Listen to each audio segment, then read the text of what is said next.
మనకు గొంతు ఇబ్బందికరంగా మింగడానికి రాకుండా అవుతుంది.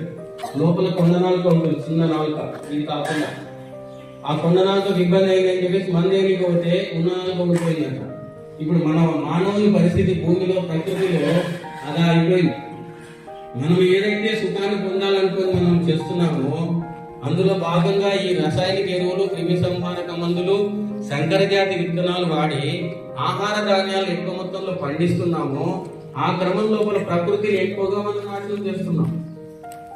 మరి ఆ రసాయనిక ఎరువులు, క్రిమి సంహారక మందుల నుంచి తయారు చేయాలి అంటే మళ్ళీ ఫ్యాక్టరీలు కావాలి. ఆ ఫ్యాక్టరీలకు శిలాజ ఇంధనాలు ఎక్కువ మొత్తంలో బొగ్గు వాడాలి, పెట్రోల్, డీజిల్, కిరోసిన్ వాడాలి. మరి అవన్నీ వాడినప్పుడు ఏమైపోతుంది అంటే అవి కూడా సరిగా మండక ప్రకృతిలో గాలి కాలుష్యాన్ని చేస్తున్నాయి. మనం పంటలు పండించడం వల్ల ఆ క్రిమి సంహారక మందులు వాడడం వల్ల ఏమవుతుందంటే ఆ మొక్కలకు